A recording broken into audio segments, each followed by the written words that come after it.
Ce programme vous est présenté par Antemeta, expert de la protection des données et du cloud hybride, avec son partenaire Veritas.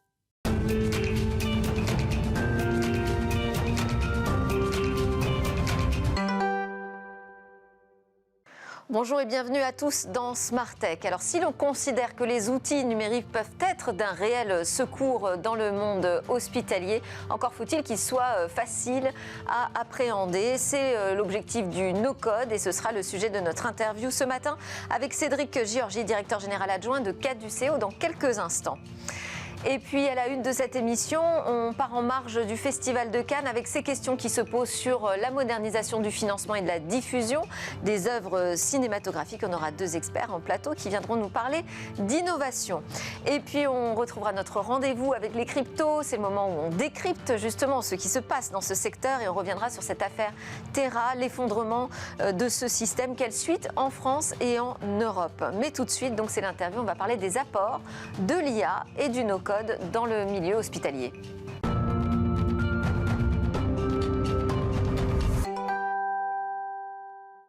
Aider les hôpitaux à mieux exploiter leurs données. Alors d'abord, il faut comprendre leurs besoins. Ils sont notamment organisationnels. C'est le sujet de l'interview aujourd'hui avec Cédric Giorgi dans Smart Tech. Bonjour. Bonjour. Vous êtes le directeur général adjoint de Caduceo. C'est une start-up spécialisée dans l'exploitation des données de santé pour les établissements hospitaliers. Alors déjà, ce serait intéressant de vous entendre sur votre expérience en tant que prestataire externe pour les hôpitaux entre l'avant-Covid et l'après-Covid, puisque ça a été un vrai sujet d'organisation.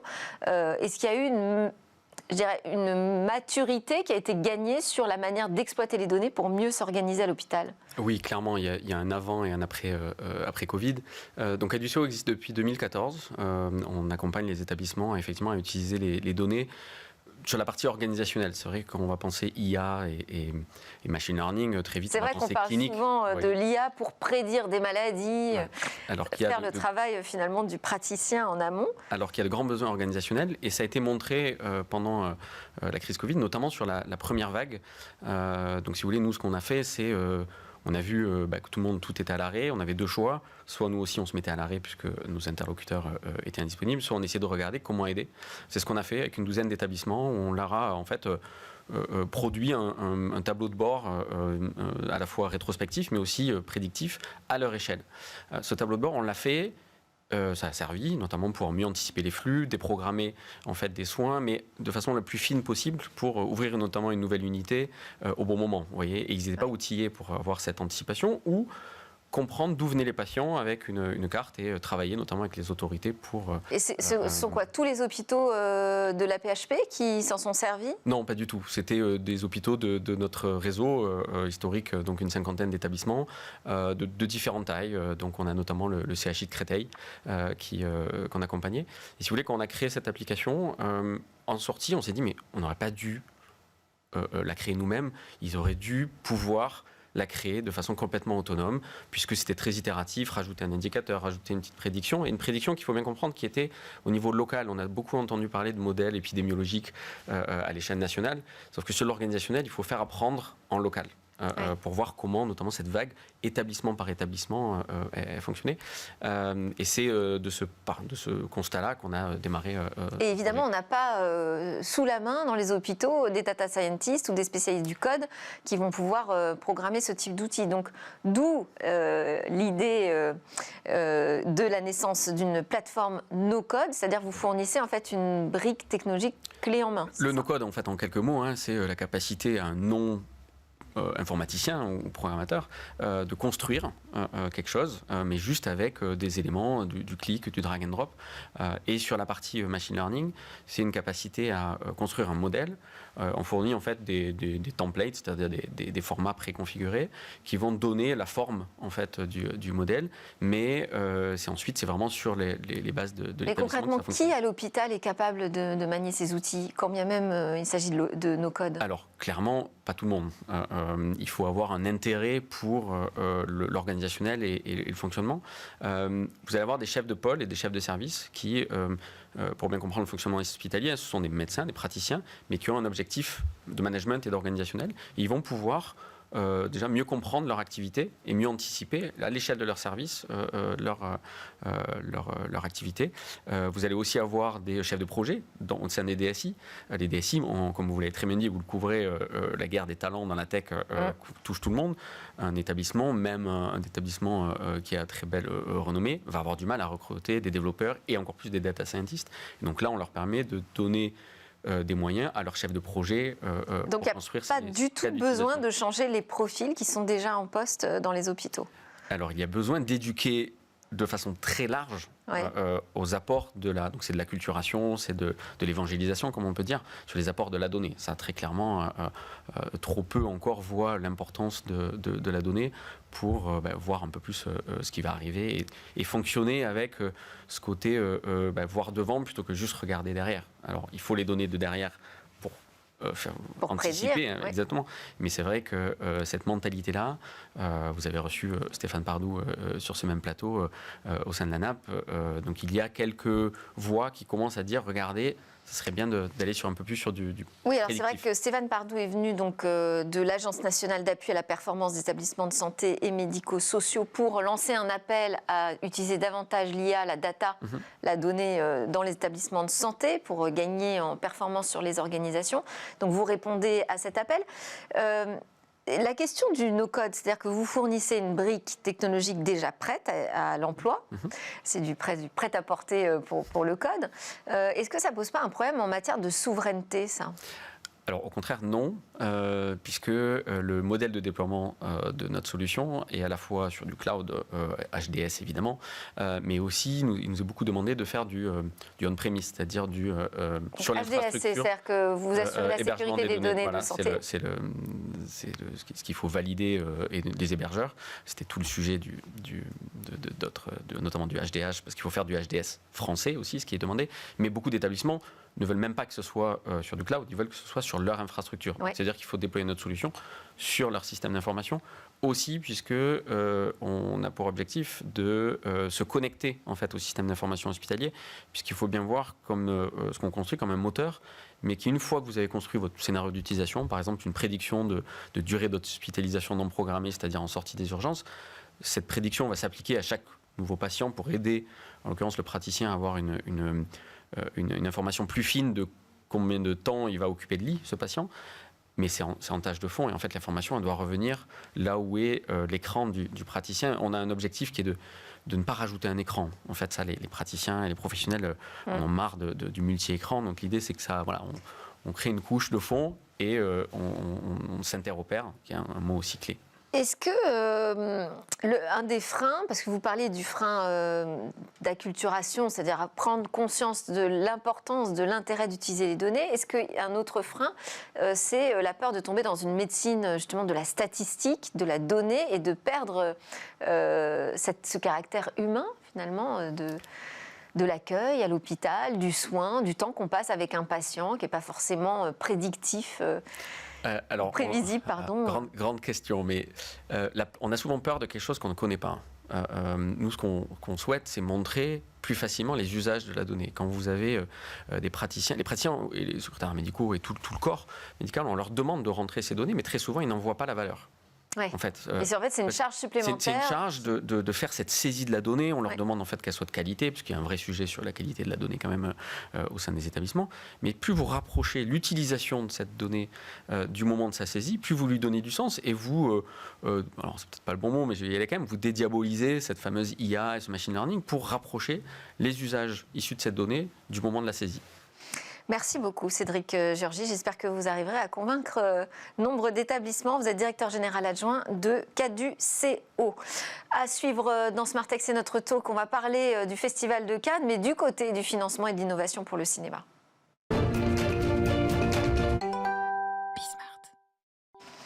Alors, en marge du Festival de Cannes se tiendront quelques débats intéressants à suivre sur le financement de la création. On va les aborder ici aussi, avec un prisme évidemment sur la manière dont on peut conquérir de nouveaux publics grâce à l'innovation. On en parle avec Nicolas Godmet, partenaire chez OnePoint, en charge des industries créatives. Bonjour. Bonjour.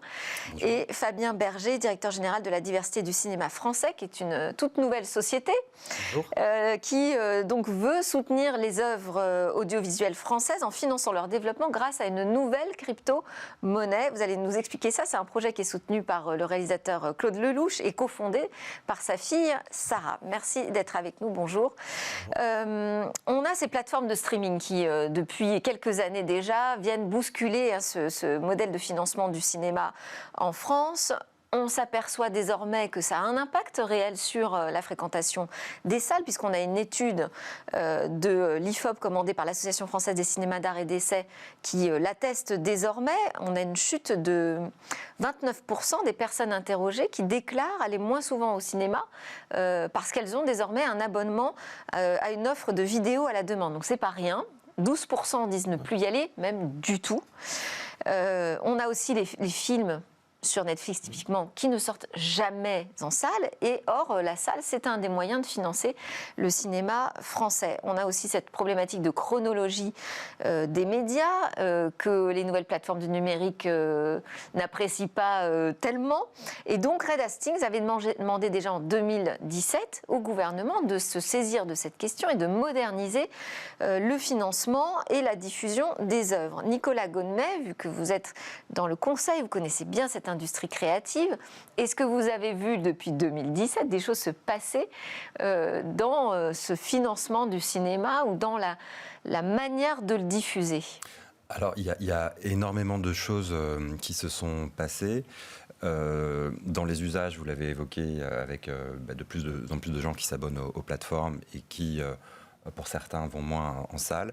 Il y a eu le confinement et le Covid qui a eu un énorme impact, on pourra en parler tout à l'heure aussi, sur la fréquentation en salle de cinéma et sur l'ensemble des industries créatives d'une manière générale. Et puis, il y a beaucoup de choses qui se sont passées d'un point de vue réglementaire depuis 2017, puisqu'il y a eu l'adoption de la directive des services médias audiovisuels. Oui, c'est ça, parce que finalement, je me permets de vous couper, finalement, sur les usages, on n'a pas modernisé ou innové, juste on constate qu'il y a une transformation des usages.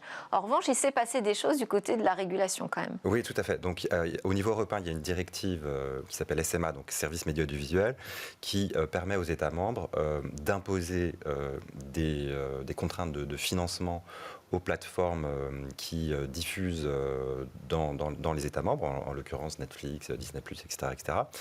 Cette directive a été transposée par ordonnance. Ensuite, il y a eu un décret qui est sorti en juin 2021 qui s'appelle le décret SMAD, donc des services médias audiovisuels à la demande, et donc qui a imposé un socle de contraintes qui ensuite ont été transcrites par soit des accords directs entre les organisations professionnelles du cinéma et les plateformes, incluant les chaînes de PTV. Par exemple, il y a eu un accord avec Canal+, un accord avec ECS, soit par des conventions, et qui ont été ensuite transcrites par des conventions du CSA, et donc qui ont mis en place un dispositif de financement des plateformes vers le cinéma, en contrepartie de quoi les plateformes ont pu obtenir une évolution de ce qu'on appelle la chronologie des médias. Et donc ça, c'est vraiment un accord qui est validé par les autorités, mais un accord entre toute la profession du cinéma, exploitants, chaînes, diffuseurs, plateformes, producteurs, etc. Donc qui permet de diffuser plus rapidement. Plus tôt. Donc auparavant, on ne pouvait pas voir un film sur Netflix avant 36 mois après la sortie en salle de ce film, sauf si, vous l'avez évoqué, c'était un film direct ou plateforme, et donc qui était diffusé tout de suite sur Netflix, mais sans passer par la salle de cinéma française. Ça a changé, puisque Netflix, en contrepartie d'un engagement d'investissement significatif, puisqu'on parle de l'ordre de 200 millions d'euros par an, rythme de croisière pour Netflix, sur la création française audiovisuelle et cinéma, et autour de 40 millions sur le cinéma. En contrepartie de ça, Netflix pourra diffuser maintenant des films 15 mois après leur sortie en salle en France. Donc c'est un changement assez significatif en effet.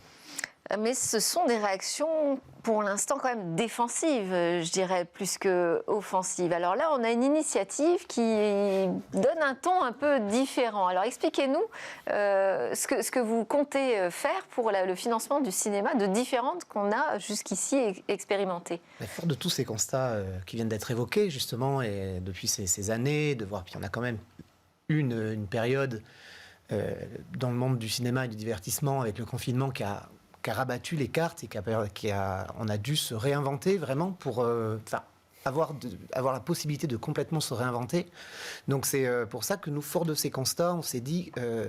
Aujourd'hui, le financement dans le cinéma, il est très historique. Le cinéma français est très subventionné, mais c'est super par le CNC, par les régions, qui permet de soutenir l'exception culturelle française, donc d'avoir tous ces films, ces documentaires, ces films qu'on ne voit pas aussi au cinéma. Parce que tout ça permet de financer les courts-métrages, d'aider les jeunes talents, de faire naître des nouveaux talents. Et nous, on a voulu aussi s'inscrire en initiative privée, et plus grand public que l'exception culturelle française. Alors, parfois, ça a mauvaise presse, le mot grand public. C'est ce que j'allais dire. Qu'est-ce que vous entendez par là? Exactement. Et ça veut dire c'est des œuvres qui rencontrent leur public. Il ne faut pas oublier que nous, on a dit, on est une initiative privée dans le Web3, dans le cloud, en utilisant la blockchain. Donc, en voulant créer une communauté, fédérer une communauté autour de ces financements de ces nouveaux films ou séries, et les amener à ce qu'ils prospèrent au cinéma, mais pas que. Les circuits de distribution, ça peut être cinéma, direct, toute plateforme, ça dépendra des circuits de distribution. Mais qui décidera en fait? Parce que si tout le monde peut financer une création, est-ce qu'elle a pour autant un pouvoir sur la manière dont elle sera diffusée? Alors, au tout début, ça sera centralisé, c'est ce qu'on appelle dans la blockchain, ça sera centralisé, c'est pour ça qu'on a fait un comité, on est sur une expertise métier. Donc, l'idée, c'est super, c'est facile d'avoir des idées presque, c'est presque l'étape la plus facile. Une fois qu'on a l'idée, il faut la développer et l'amener jusqu'au bout, et jusqu'au public, devant les salles, derrière la télé. Donc, au début, on veut, ça sera centralisé et on décentralisera de plus en plus notre plateforme en incluant un représentant ou deux de la communauté, qui sont des personnes qui viennent vraiment le spectateur. Parce que j'aime beaucoup cette phrase de Claude Lelouch qui dit que, in fine, les vrais producteurs de toutes les œuvres, c'est le public. C'est le public qui va au cinéma, qui produit et qui permet la production de tout ce que l'on connaît aujourd'hui. Mais donc là, vous allez lui demander à ce public de financer en amont la création? Oui, c'est une sorte de crowdfunding? Non, alors parce que le crowdfunding, on parlait tout à l'heure avec Nicolas. Le crowdfunding, c'est vraiment, on achète en avance. À 90%, on achète en avance ce que si c'est dans l'industrie, on achète le produit en avance, et si c'est dans le milieu artistique, l'œuvre ou des droits associés, l'affiche. Et ça s'arrête là. On n'est pas intéressé au profit réalisé par les œuvres. On n'est pas intéressé à la sélection. Et en plus, on s'est focalisé, généralement, le crowdfunding, on se focalise sur un film, une série, un réalisateur. Alors vous, qu'est-ce que vous allez faire? Expliquez-nous votre version. On a essayé de réfléchir et de dire qu'est-ce qui est le plus intéressant, qu'est-ce qui permet de fédérer. Donc on va financer un portefeuille, un catalogue d'œuvres. Et surtout, on va financer le développement. Alors le développement dans le cinéma, c'est ce qui concerne le scénario, le budget, le casting, c'est le synopsis, le mood board, quel est l'univers dans lequel le film va se passer. Et donc, si on lève 8 millions d'euros, ça nous permet d'intervenir sur une 50aine d'œuvres. Et donc, ça nous permet, la diversité, aussi d'intervenir sur une 50aine d'œuvres de tout format, de tout genre, la première étape, c'est d'intéresser la communauté à donner des intentions, à départager s'il y a une égalité dans le comité. Alors, ça passe par le NFT? Alors, ça passe par une crypto-monnaie. Ça passe par le crypto-monnaie, d'accord. Voilà. Et après, la pellicule... Et qui permet d'obtenir un NFT? Alors, un assimilé NFT, parce que la pellicule Frères Lumière, qui est la première pellicule que l'on défend, est un NFT. D'accord. Et maintenant, alors il y a eu tout ce débat sur les NFT. Donc ça veut dire qu'on a une propriété? Et on a une proportion propriétaire de la part de ce NFT. Donc on participe, on a voulu vraiment créer un système vertueux et horizontalisé, c'est-à-dire où les bénéfices sont partagés, on reverse 90% des bénéfices nets à la communauté. Alors, Nicolas Gonnemez, sur cette nouvelle porte ouverte par les NFT, une nouvelle façon de financer l'art, la culture, maintenant on voit le cinéma, quel est votre regard là-dessus ? Alors, Est-ce que c'est un épiphénomène naissant alors, Vous avez le droit de dire des choses désagréables sur l'initiative de votre voisin. J'aime beaucoup l'initiative que vous développez, notamment parce que ça vient financer. Alors c'est innovant avec la blockchain, les NFT, etc. Et en plus, ça vient financer l'écriture des films, qui est souvent le parent pauvre du financement dans le cinéma. Donc rien que pour ça, j'aime beaucoup. Et il y a des initiatives similaires qui se développent, par exemple aux États-Unis. Je crois que c'est Roman Coppola qui a lancé Decentralized Pictures, et ça ressemble quand même. C'est une fondation. Ça ressemble un petit peu à ce que vous Et faites. c'est encore plus, Ouais. j'ai envie de dire, c'est des fonds privés, mais c'est une fondation. Donc il y a des initiatives de ce type qu'il faut suivre. Il y en a une autre assez intéressante. Enfin, pour moi, il y a les NFT, on en voit un peu partout. Ouais. On en voit soit sur des projets un peu ponctuels. Par exemple, il y a Tarantino qui a créé des NFT associés à des bouts de scénario, de scènes qui n'ont jamais été tournés de Pulp Fiction. Et donc tous les fans de Pulp Fiction, ça peut les intéresser. Donc là, c'est collector, Voilà, c'est culte. C'est collector. Ouais. Et alors donc il a créé ces NFT. Il a des problèmes juridiques parce que les droits de Quentin Tarantino qu'il a négocié il y a 20 ans ne précisent absolument pas ce qu'il peut faire en termes de NFT ou non. Donc il y a je crois un procès avec Miramax qui est le producteur. Mais en tout cas, il a créé ces NFT et ça a plutôt très bien marché. Après, ce genre d'initiative sur des œuvres emblématiques, ça ne peut marcher que sur des choses extrêmement emblématiques, des choses cultes, des choses très grand public. Après, il y a d'autres initiatives qui peuvent être plus systémiques, et je trouve que la diversité du cinéma français en fait partie. C'est des organisations qui vont essayer de financer des slates, un portefeuille de films différents. Et dedans, il y en a qui vont marcher, il y en a qui vont pas marcher, et ça va être en amont. C'est-à-dire que ce ne sera pas des gens déjà connus. Là, c'est l'écriture, donc c'est vraiment la phase la plus amont du film. Et donc oui, je trouve qu'il y a des initiatives qui sont intéressantes. Après, c'est l'innovation. Donc c'est l'innovation, c'est vraiment très naissant, oui. Raté, on verra. Mais en tout cas, je vais suivre avec intérêt. Il y a aussi, donc quand on parle de blockchain, de NFT, on pense immédiatement au métaverse. Est-ce que un avenir possible du cinéma pourrait se situer dans le métaverse, et si oui, de quelle façon? Alors, il y a plusieurs choses qu'on observe aujourd'hui.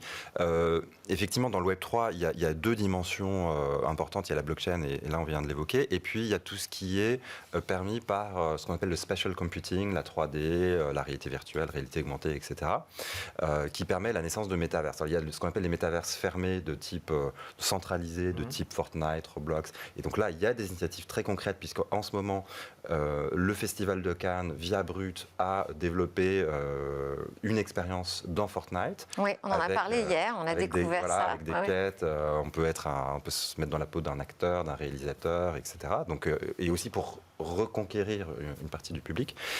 Et puis, il y a des métaverses plus ouverts qu'on appelle comme Decentraland ou Sandbox, qui eux sont fondés sur la blockchain, mais tout s'appuie sur ces techniques de spatial computing.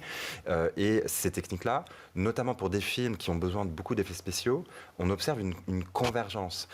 Ces films-là, les films de Marvel... C'est hybride, finalement. Voilà. Et moi, j'étais assez frappé parce que, par exemple, The Mandalorian, alors, qui n'est pas un film, mais c'est comme une série qui est tirée de Star Wars, qui est produite et diffusée par Disney, sur Disney+.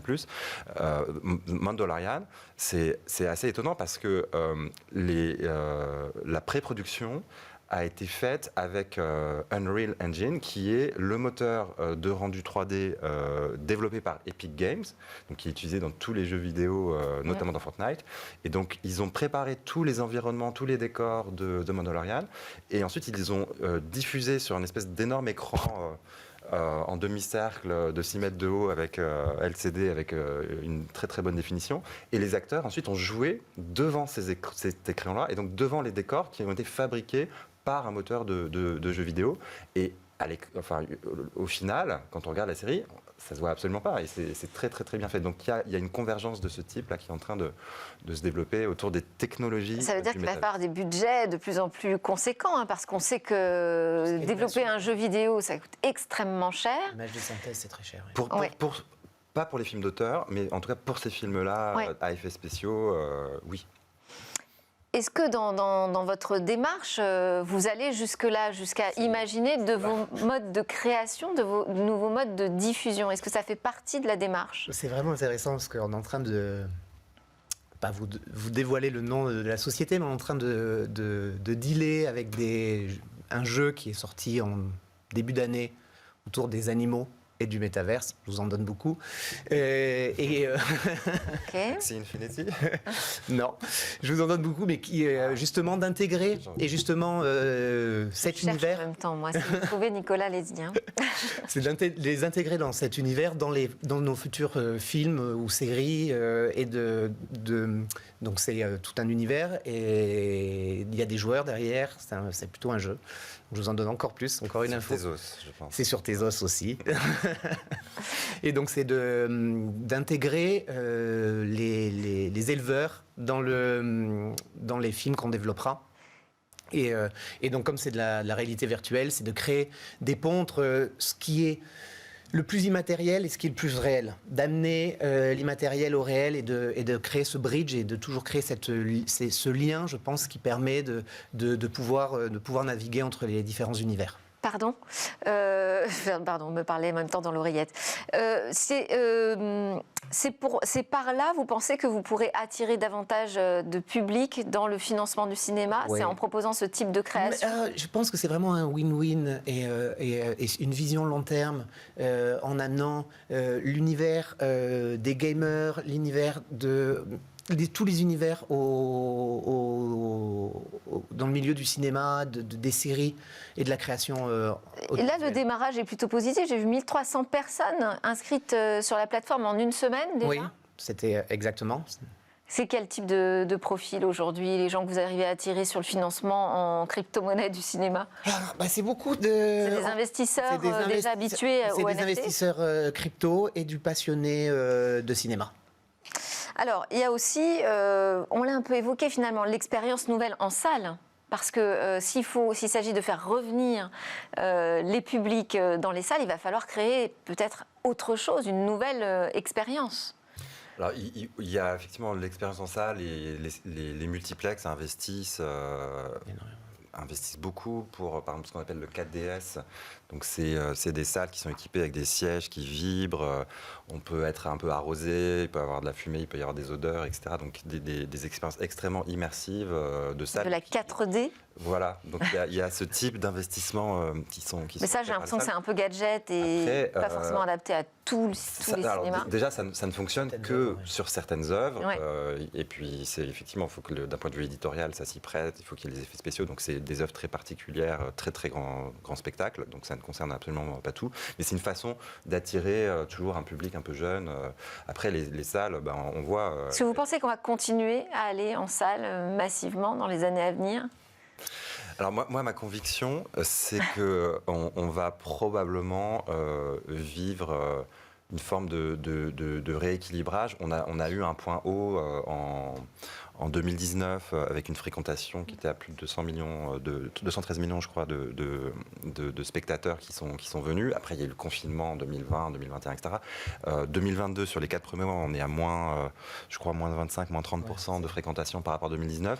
Et je pense du coup, on a un rééquilibrage qui est lié au fait que les jeunes structurellement vont quand même moins au cinéma, même si par exemple il y a Doctor Strange là, qui fonctionne bien, les films Marvel, etc., qui font revenir les jeunes. Les films qui créent une forte adhésion. Oui, ça, oui. C'est mais ces films-là, certains vont aller directement sur les plateformes. Ça ne sera pas suffisant. Je sais pas. Donc je pense qu'on va avoir un rééquilibrage de la fréquentation, mais de même que le cinéma a déjà vécu ça. Si on pense aux années 80, il y avait une énorme baisse de fréquentation liée à l'essor de la télévision, etc., qui avait du coup donné lieu à des négociations, la création de Canal+ et des négociations pour que Canal+ injecte massivement de l'argent dans la production, ce qu'il fait toujours aujourd'hui, et ce qu'on retrouve maintenant avec les obligations de financement imposées à Disney+, à Netflix, à Amazon Prime, etc. Mais on voit que les plateformes numériques elles-mêmes commencent à être en difficulté, puisque Netflix a annoncé une baisse de son nombre d'abonnés pour la première fois au premier trimestre 2020. 2022.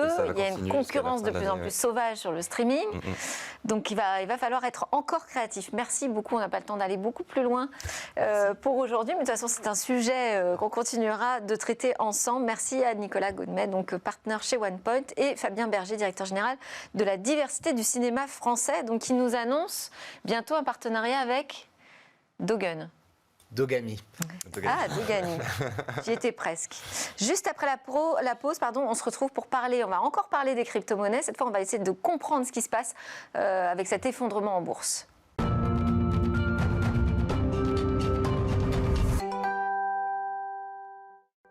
Vous êtes bien sur Smartech, le plateau de Smartech. Ici, on parle de numérique et d'innovation. Et maintenant, c'est l'heure de parler des crypto-monnaies avec un effondrement en bourse qu'on va décrypter tout de suite avec Faustine Fleuret, la présidente et directrice générale de l'ADAN. Bonjour Faustine. Bonjour Delphine. Alors, vous vouliez revenir sur cette affaire Terra, nous parler des suites en France et en Europe, mais on va déjà quand même rappeler l'actualité. Qu'est-ce qui s'est passé avec ce stablecoin de Terra ? Alors, il faut peut-être rappeler d'abord ce qu'est donc un stablecoin.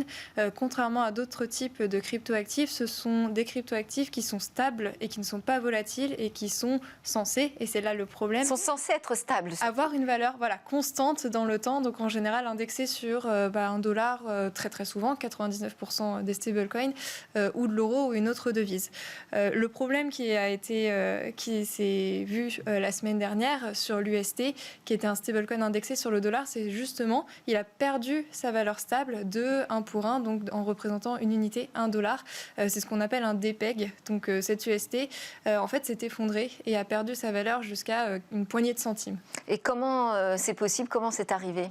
Alors, il y a eu plusieurs causes. Il y a eu un souci sur un protocole DeFi. On était déjà en bear market. Et en fait, il y a eu un cercle vicieux d'un moment où le stablecoin a perdu de sa valeur et où aucun mécanisme n'a permis et n'avait été en fait prévu pour que le protocole restaure et conserve la valeur. Alors, quelles conséquences peut avoir cette implosion, on va dire, de l'UST ? Est-ce que ça peut modifier le cadre réglementaire qui est en cours de construction, finalement ? Totalement. On est dans la phase finale, notamment sur le règlement MiCA, de la création de cette réglementation. Alors, ça ne va pas renverser la table des débats réglementaires, car le sujet stablecoin a déjà été identifié depuis très longtemps par les institutions européennes. Et donc, dans le cadre de ce règlement, il y a déjà un régime qui est prévu. En réalité, c'est plutôt à l'époque le projet... Il s'agit, c'est quoi, de sécuriser, en fait Alors, c'est de mettre des règles pour l'émission de stablecoin et ensuite les services qui pourront être fournis là-dessus. C'était au moment du projet Libra de Facebook que les institutions européennes, mais pas uniquement, en fait, les gouvernements, les banques centrales de par le monde ont eu peur de l'émergence de tels stablecoins d'importance systémique. Donc c'est un sujet pas du tout nouveau pour les institutions européennes. Ensuite, on a un risque avec cette affaire d'amalgame puisque on a différents types de stablecoins. Donc l'UST est un stablecoin qui fonctionne de façon algorithmique et décentralisée, c'est ce qu'il prétendait être en tout cas. On est en train de faire une réglementation pour les stablecoins plutôt centralisée. Donc le risque de cette affaire, c'est de vouloir, à cause de l'actualité, étendre le cadre qu'on est en train de construire à ces stablecoins de type UST, alors que les règles ne seraient pas du tout adaptées. Donc il faut bien sûr y réfléchir, mais plutôt à long terme plutôt que de se précipiter. Et l'UST avait en lui-même en fait des défauts intrinsèques qu'il ne faut donc pas, et il ne faut donc pas mettre l'ensemble des stablecoins algorithmiques dans le même panier. C'est notre crainte aujourd'hui, c'est que dans le cadre de ces négociations, bien sûr, on veuille prendre à bras-le-corps cette affaire. Ensuite, il faut rappeler que c'était un projet étranger. Donc même une réglementation européenne, même la réglementation européenne, si elle avait été en place aujourd'hui, n'aurait pas permis en fait de prévenir ce problème-là. Ce qu'il nous faut, c'est au contraire d'avoir des projets européens sur lesquels on a cette réglementation qui aurait prise, qui permettrait d'encadrer et proposer aux utilisateurs ces stablecoins dans ce cadre encadré, plutôt que de les pousser vers des actifs qui ne le sont pas. Donc là, la vraie question, c'est s'assurer en fait de la protection des utilisateurs. Hein. Et vous dites aujourd'hui, si on se méprend sur l'analyse de ce qui se passe, on risque de passer à côté de cette protection. Est-ce que les entreprises, elles, du secteur, elles ressortent fragilisées quand même de cette crise ? Alors bien sûr, ça a été un événement, un tournant, un choc au sein de l'écosystème. C'est la première fois qu'un stablecoin d'ampleur a subi ce DPEG, donc cette perte de sa valeur stable. Donc bien sûr, il ne faut pas le minimiser. Il y a eu des chocs sur certains protocoles et ce qu'on attend, bien sûr, c'est que... C'est le risque d'effet domino, en fait. Alors justement, ça, c'est quelque chose qu'on n'a pas vu. On n'a pas vu de contagion sur les autres stablecoins, notamment les centralisés, mais aussi les autres algorithmiques. Donc, un risque de contagion limité et des entreprises, notamment françaises, qui ont extrêmement bien réagi. On a fait le sondage au niveau des PSAN français, donc les prestataires qui sont enregistrés en France. Il y en a beaucoup qui n'étaient pas du tout exposés. Donc leurs clients ne l'ont pas été. Et pour ceux qui l'étaient, ils ont extrêmement bien réagi et en partenariat justement avec les autorités de supervision de régulation françaises puisqu'ils sont enregistrés. Donc en fait, tout s'est plutôt très très bien passé, disons, pour cette industrie.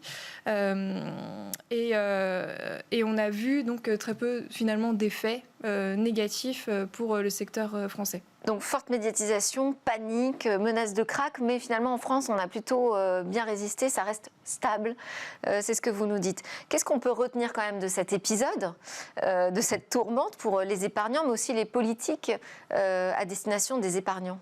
Alors, il y a des règles de base qui valent pour tout investissement, finalement, pas seulement dans l'univers crypto, mais qu'il convient de rappeler. Bien sûr, c'est d'investir sur ce que l'on comprend, donc c'est de faire ses recherches, de diversifier, puisque ce qu'on a vu, c'est des gens qui ont tout perdu parce qu'ils ont alloué absolument tout sur l'UST ou sur le Luna. Donc ça, c'est bien sûr des comportements très risqués. Et c'est de bien sûr investir qu'à la hauteur de ce que l'on est prêt à perdre. Donc disons, ça, c'est une règle qui vaut, voilà, j'allais dire pour tous les investissements. Ouais. Ensuite, si on prend l'univers crypto, et si on n'a pas envie ou pas en capacité de faire, par exemple, ses propres recherches, on a des prestataires vers lesquels on peut se tourner qui sont de confiance pour nous orienter, pour conserver nos actifs, pour faire de l'échange. Et donc, en France, c'est le cas. On a une liste blanche qui est tenue par l'AMF de prestataires qui sont enregistrés. Et c'est ce qu'on a vu sur cet épisode, que ces prestataires avaient été accompagnés par nos autorités qui avaient pu, puisqu'ils étaient identifiés, puisqu'ils étaient encadrés, ils avaient pu les contacter, savoir est-ce que ces prestataires avaient réagi, est-ce qu'ils avaient pris contact avec la clientèle, à quelle mesure ils étaient exposés à ce stablecoin pour pouvoir être aidés en fait en cas de besoin. Cette liste, on peut y accéder, tout le monde peut y accéder ? Bien sûr, c'est une liste qui est publique sur le site de l'autorité des marchés financiers. Et aujourd'hui, vous avez 37 prestataires enregistrés auprès de l'autorité et qui sont donc directement supervisés par elle. D'accord. Autre conseil que vous pouvez nous donner ? Alors, ça fait écho à une proposition que l'on portait durant la campagne des présidentielles, mais il y a certainement un énorme besoin d'éducation financière et en fait à l'apparition de ces nouveaux usages numériques impliquant les cryptoactifs qui sont en train de se créer. Aujourd'hui, les citoyens sont certainement très peu familiarisés avec ces actifs et aussi comment gérer, épargner. Donc, il faut mieux les armer face aux risques que cela présente et donc l'affaire Terra en est une illustration, mais aussi pour qu'ils puissent bénéficier de ces opportunités en connaissance de cause, en connaissant bien sûr tous ces comportements basiques de l'investisseur pour que finalement on profite de ces innovations. Est-ce que vous avez l'impression d'avoir été entendu à travers votre manifeste par les candidats présidentiels et donc par celui qui a finalement été choisi ? Alors, bien sûr, et sur le volet formation et notamment éducation financière et numérique, il y avait des propositions très concrètes dans les programmes de certains candidats. Je pense à Madame Hidalgo. Bien sûr, le président actuel était aussi sensible à ces questions. Donc, on est plus. Est-ce qu'il y a des engagements qui sont pris ? Pas dont on ne peut parler, mais c'est des sujets qui sont pris au sérieux. Et est-ce que l'autre question qu'on se pose, parce que quand on voit cette ambiance de krach, on se dit finalement, on pensait que les crypto-monnaies pouvaient servir de valeur refuge, puisqu'elles étaient à l'abri des monnaies plus régaliennes. Et là, patatras, c'est une certitude qui s'écroule. Donc. Alors, je vais me répéter, mais donc c'est un stablecoin assez particulier qui n'est pas illustratif du reste des stablecoins. Donc, bien sûr, on a eu cette catastrophe dont il faut en tirer le leçon au niveau de la réglementation dans les temps. Parce que là, vous parlez de Terra, mais il y a d'autres cryptos qui se sont effondrés. Il y a les bitcoins qui chutent. Oui, on a quand même le sentiment d'une tendance globale de perte de confiance, en tout cas, des investisseurs vis-à-vis des crypto-monnaies. Alors, on est en contexte de bear market sur les marchés crypto-actifs actifs, mais pas uniquement. C'est vrai que la conjoncture économique touche les marchés crypto comme les marchés financiers. Donc l'écosystème n'est pas épargné. Ensuite, les fondamentaux sur lesquels repose la dynamique du secteur restent les mêmes, à savoir la croissance de nos acteurs, la structuration autour de l'institutionnalisation et la construction de la réglementation. Donc bien sûr, il y a ce contexte en bourse, disons, mais derrière la dynamique, elle est réelle, pérenne, durable sur cet écosystème. Et vous pensez que la régulation pourrait éviter ce type de phénomène ? Alors la réglementation, elle est attendue pour plusieurs raisons. Bien sûr, pour les objectifs directement qu'elle poursuit, de protection des utilisateurs, de lutte contre le blanchiment et le financement du terrorisme. Pour les acteurs français, elle est même attendue pour d'autres raisons. On est déjà encadré au niveau domestique et donc on a besoin de cette réglementation pour harmoniser les conditions d'exercice de ces activités en Europe et restaurer une concurrence équitable. Mais ça permettrait d'intervenir comme un secours en fait en cas de panique boursière ? Alors, il y aurait bien sûr du coup des dispositifs qui seraient déjà dans la main des entreprises pour pallier à ce genre de problème. Et bien sûr, il y aurait aussi une supervision et un encadrement. Et ce qu'on voit du coup, ce qui s'est passé au niveau français sur cette affaire en particulier, c'est donc que les autorités ont été en mesure de contacter très rapidement et de s'assurer que tout était mis en œuvre vis-à-vis des clients, des prestataires, pour limiter les pertes, pour les informer sur ce qu'il se passait et que tout se déroule au mieux. Donc un modèle français, européen qui fonctionne pour l'instant de ce que j'entends. Merci beaucoup Faustine Fleuret, vous êtes la présidente, directrice générale de l'ADA, dont vous représentez tout ce secteur des crypto-monnaies en France aujourd'hui. Merci à tous de nous avoir suivis, c'était Smart Tech. On se retrouve évidemment dès demain, on va parler innovation, on va réfléchir encore aussi au futur du numérique. À demain, en attendant, je vous souhaite à tous une excellente journée.